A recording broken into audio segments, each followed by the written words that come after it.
Federal Bureau of Investigation files sometimes began with a photograph and a date, and a quiet note that read nothing more than unexplained absence, and the one that started the Genovese thread began on a rain-slick morning in Manhattan with a courier who did not arrive. The man who did not arrive had a ledger in his satchel and a schedule for union deliveries and a list of names that looked ordinary until you traced the money through the front companies and into an account that belonged indirectly to a man who never used his own voice in public. Vincent Chin Gigante walked the neighborhood at odd hours in a bathrobe, muttering to himself on the sidewalk, and the city learned to mistake performance for infirmity, while the family ran a separate, invisible government to manage labor, contracts, and silence. The 30-second trailer for the story began with the sound of rain against funeral umbrellas and a single whisper captured on a churchyard mic, and it played like a promise that the system could be unmasked by a mistake, a technical slip, a human breath in the wrong place at the wrong time. That microphone was small, a plug-in model adapted to record confessions at wakes, and someone had slipped it into the rafters for a reason that was not holy. In a shuffle of coats and rosary beads, a voice said an instruction, and then a second voice confirmed it, and the sound propagated through a network of interpreters and carriers into the ears of the Bureau and the ledger whose missing pages were the hinge of the whole affair. Frank Delaney had been in the same job long enough to know which silences were designed and which were accidental, and he watched the city through a fogged window because the case moved like water under ice, hidden and moving fast. Carla Ruiz watched equipment and listened for anomalies, and she kept a private list of relay points and spare batteries that gave their team the modest advantage of being the only ones who expected improvisation. Their lead came from a municipal contractor who had lost a delivery and then lost his nerve, and in a parking lot between a church and a mortuary, he produced a cancelled check that did not belong to him, but which did belong by paper trail to a union pension account managed through a string of shell corporations and third-party vendors.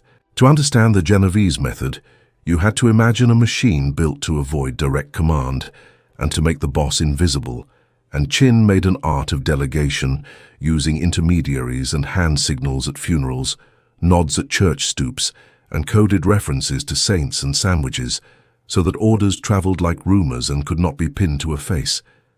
His apparent madness was a shield and a stratagem, a persona worn in public and withdrawn in private. The family used front companies for everything from window replacement to garbage removal, and the money moved in small increments through legitimate invoices to conceal the pattern from auditors and investigators not looking for grain-sized thefts, but for bank grabs. The technical mechanics of the case were deceptively simple and brutally patient. Wiretaps required judicial warrants, precise language, and a chain of custody that read like a ritual. The team used reel-to-reel recorders and brand-name microphones chosen for frequency response and durability. Agents learned to rotate dubs to avoid tape wear and to log every signature in the evidence book. The family, aware of these formalities, introduced random delays, false pickups, and double-booked trucks, creating plausible deniability and a timestamp fog. The Bureau responded with redundancy, with overlapping recorders and parallel monitoring schedules, so that if one feed died, another might catch the ghost of the order. The man who first spoke to Delaney under the parking lot sodium light was small, nervous, and had a face like a man who ate his cigarettes. He said he had been in the family's employ for years, billing for scaffolding jobs he never performed, and he had a ledger that showed small cash withdrawals and envelopes left at particular delis during lunch hour. The ledger itself was crude, a spiral notebook with columns that on the face of it listed suppliers, but in the margins recorded initials and names. Odd shorthand that the team had to decode. The pattern matched union payroll spikes and a series of invoices to an unremarkable storefront on Kingsbridge.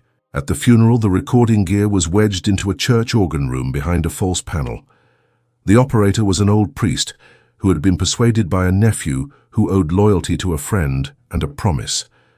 The mic was a condenser run through a transformer to protect against voltage drop from the church lights, and the tape path ran into a small cassette recorder hidden in a hymn book. You did not plant a device like that for a novelty. You planted it because someone knew the family used the rites of grief to gather their middle managers and to pass instructions in veiled phrases, and the priest understood that the living sometimes carried the weight of the dead in ways that needed registering. On a bench outside the church, Delaney watched men cross themselves and kiss the rosary, and he noted how the boss never spoke the words you would expect. Instead, a third party would lean in and, in the language of suggestion and appointment, say the equivalent of collect the truck on Thursday. The instruction was neither a contract nor a confession, but it was a blueprint for action. The team lacked nothing of procedure, but they needed evidence that could survive a defense of plausible deniability, because the family had built their transactions precisely to mimic ordinary commerce and to blend into the city's noise. Carla Ruiz spent nights decoding the shorthand and mapping the dead drops. Tradecraft sometimes looked like boredom when seen from outside, a grid of times and faces and vehicle registrations, but it was also revelation. The family used code meals where a reference to spaghetti meant cash in a certain denomination, and a reference to a saint meant route change. The Bureau compiled a lexicon and cross-referenced it with bank withdrawals and parking lot camera stills, so that a mention of St. Anthony on a Tuesday corresponded to a deposit at a neighborhood check cashing store. The system was elegant in its cruelty because it eroded the distinction between the criminal and the normal. The ledger contained more than money, it contained social architecture. Names repeated, initials that could be read in either direction, addresses that led to mailboxes rented by third parties. The ledger also held a chart that put union locals at nodes and middlemen at edges, and the boss conspicuously off the diagram in a small circle, marked only with a saint name. The model was clever. To indict you needed a link from the boss to the criminal act, and the family intentionally placed layers of human buffers between the decision and the deed, and each buffer was a person with plausible legitimate work. The FBI had a technique to unwind such a machine. It relied on patient pressure and the conversion of marginal participants into cooperating witnesses, and you did that by making the cost of silence greater than the cost of speaking. That usually took time and leverage and threats of prosecution and the offer of protection. In this case, the turning mechanism was human anxiety and a row of coincidences that began with an unpaid invoice and a driver who missed a pickup and then confessed to a neighbor. Once that neighbor talked, the machine developed a crack the size of a coin, and the investigators widened it by careful procedural nudges. The funeral recording produced the line that mattered, the voice that everyone knew but which no one had heard issue instructions.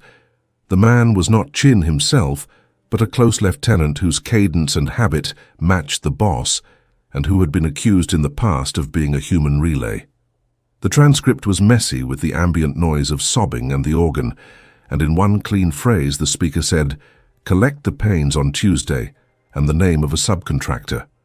A loan that might have been plausible commerce, but when tied to subsequent cash drops to a shell company and to a note in the ledger that matched a parking lot, confessional, the net closed. The family attempted classic countermeasures. They planted a front company with an innocent-sounding name and used it to funnel payments in even smaller amounts. They changed delivery schedules so that the timestamps no longer matched.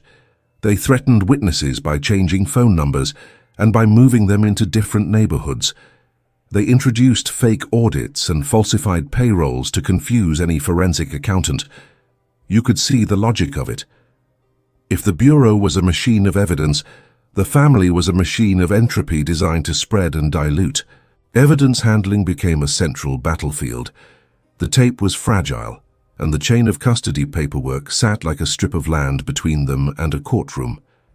Every signature mattered, and so did the transfer logs, and the duplication schedules, and the storage conditions.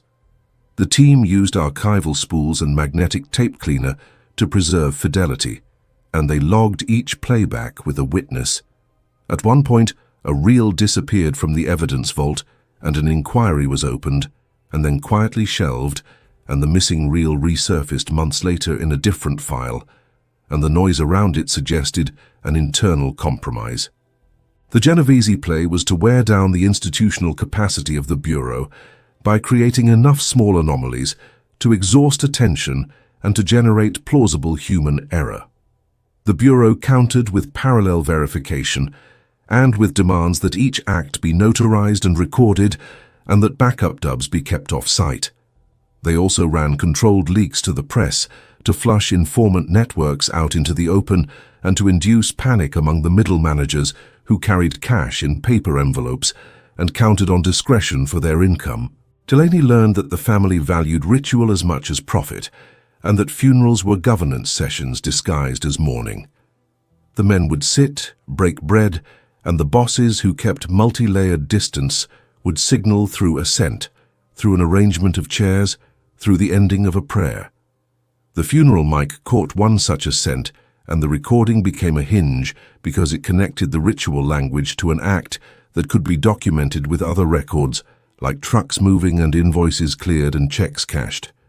The turning point was not only the tape, but a single man, a driver, who could not live with the burden of having moved a corpse in a way that satisfied a bookkeeping entry.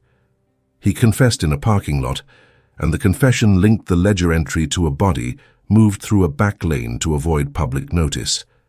The physical detail of the confession made the bookkeeping data human, and the human detail made the ledger forensic. The Bureau then had both the meaning and the motion, and it changed the calculation for a dozen men who were marginal to the family, but central to the operation. The project then required legal strategy. Prosecutors layered RICO statutes with tax evasion counts and with witness immunity deals when necessary. The Bureau prepared a narrative of mens rea and instrumentality, and tried to demonstrate that the owner of a front company was not an innocent businessman, but a tool in a coordinated scheme. The defense would argue normal bookkeeping errors and coincidence and inconvenient timings. The prosecutors needed the chain from order to act, and the funeral tape helped piece that chain together. There was a politics inside the Bureau about prosecutorial appetite and risk. Some in leadership feared that a high-profile trial could collapse if the defense found errors in the chain of custody, and so they delayed and they demanded perfection. Others argued that delay allowed the family to regroup and intimidate witnesses, and so impatience grew. Delaney and Ruiz pushed for motion filings that would freeze assets, and for witness relocation plans that would put cooperating drivers into safe houses with new identities and new lives. At a key hearing, the defense tried to attack the tape's authenticity by pointing to the presence of church noise and to possible edits and to the timestamps. They hired audio specialists who argued for potential splicing. The Bureau responded with lab logs and spooling notes and with testimony from the priest and the operator who had placed the recorder under the hymnals. The judge listened to a stack of dubs and then asked for an unaltered master, and the man who controlled that master turned out to be the operator who had been reluctant to provide it until granted limited immunity. The courtroom drama played like ritual too, and the public saw parts of it in headlines, but not the technical care that underpinned admission. Experts spoke of phase continuity and of magnetic flux, and of how a splice would produce a tell in the waveform that only a trained ear could detect.